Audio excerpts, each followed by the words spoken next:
नमस्कार दोस्तों, कैसे हो आप सब। वीडियो शुरू करने से पहले मैं एक घटना आपको बताना चाहूँगा। हमारे पास में रहने वाला परिवार के पास एक तोता था जो हमेशा एक पिंजरे में बंद रहता था। मुझे उस बेचारे पक्षी पर बहुत दया आती थी। मैं सोचता था कि आखिर इस मासूम परिंदे ने ऐसा कौन सा अपराध किया है जो इसे जेल यानी पिंजरे में रहने की सज़ा मिली हुई है। एक दिन मौका पाकर मैंने उसे पिंजरे में छोटा सा दरवाज़ा खोल दिया ताकि वो तोता उड़ सके।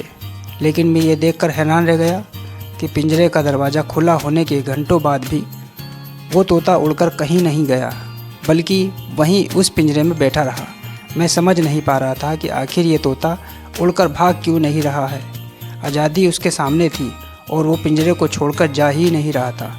काफ़ी देर तक उस तोते की हरकतों को देखकर मुझे समझ आने लगा कि ये बेचारा पक्षी उड़ना ही भूल चुका है और इसे इस बात का कोई अंदाज़ा ही नहीं है ये इस पिंजरे से बाहर भी कोई दुनिया है। 1-1.5 फीट चौड़े और 2.5 फीट ऊंचे पिंजरे में अपना पूरा जीवन गुजारने का उसका दिमाग पर इस कदर असर हुआ कि अब उसे पिंजरे से बाहर जाने में ही डर लगने लगा था। इस घटना से मुझे लगा कि हम इंसान कितने निर्दयी और मतलबी हैं। हमारे पास पंख नहीं है, फिर भी हम आसमान में उड़ सकते हैं। कुछ ही घंटों में धरती के एक कोने से दूसरे कोने की ओर जा सकते हैं। और जिन जीवों को ईश्वर ने पंख दिए, आसमान से दूर उड़ने के काबिल बनाया, उनका उड़ने का अधिकार हमने छीन लिया। आखिर क्यों? सिर्फ इसलिए कि पिंजरे में बंद पक्षी मीठी आवाज़ में चहचहाकर गाते हुए आपका मनोरंजन करते हैं, या इन रंग बिरंगे खूबसूरत पक्षियों से आपके घर की सजावट बढ़ती है। समझ नहीं आता कि हम इंसानों के पास सजावटी वस्तुओं की ऐसी कौन सी कमी है जिसे पूरा करने के लिए हमने इन मासूम की स्वाधीनता को छीनना शुरू कर दिया है। सजावट के लिए महंगे गुलदस्ते, सैकड़ों बल्बों से मिलकर परेशान होते हुए आलीशान झूमर और शानदार गलीचों के साथ न जाने कितनी प्राकृतिक और गैर प्राकृतिक वस्तुएं हम इंसानों के पास मौजूद हैं।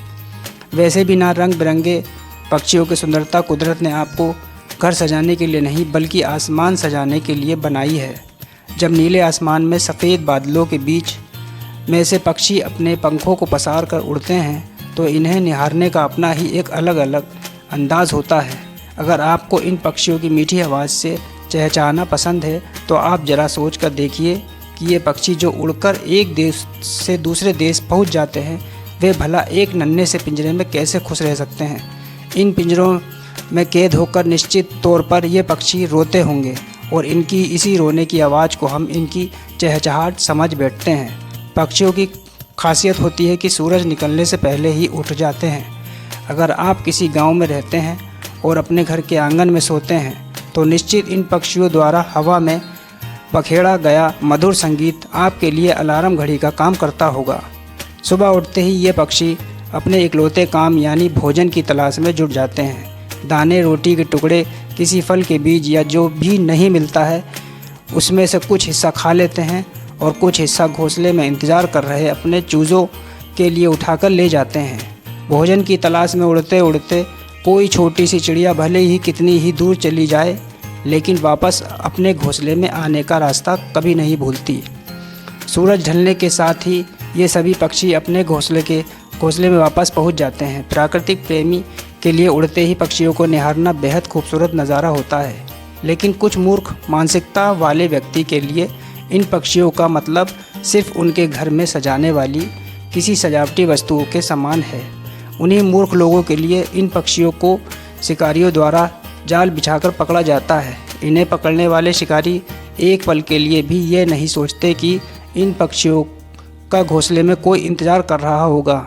पक्षी को सिर्फ इसलिए पकड़ना ताकि हमें इन्हें पिंजरे में कैद रख सकें, उनकी आज़ादी को छीन सकें। ये बात तो मेरी समझ से कतई बाहर है। हम में से बहुत से लोग गर्मियों में अपने घर की छत पर आंगन में किसी बर्तनों में पक्षियों के लिए पानी रख देते हैं। कुछ अनाज के दाने भी उस पानी के निकट डाल देते हैं ताकि इन मासूम परिंदों को भूख और प्यास मिटाकर हम कुछ पुण्य कमा सकें।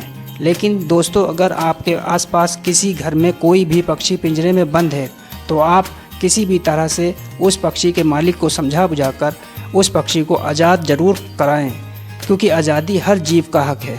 और अगर आप किसी मूक जीव को आज़ाद करा सकते हैं तो इससे बड़ा पुण्य सवाब का कार्य तो कोई हो ही नहीं सकता। दोस्तों, आपने आखिरी तक इस वीडियो को पूरा देखकर मेरे विचारों को सुना, इसके लिए मैं आपका आभारी हूँ। वीडियो पसंद आया हो तो वीडियो को लाइक और चैनल को सब्सक्राइब ज़रूर कर लेना। धन्यवाद।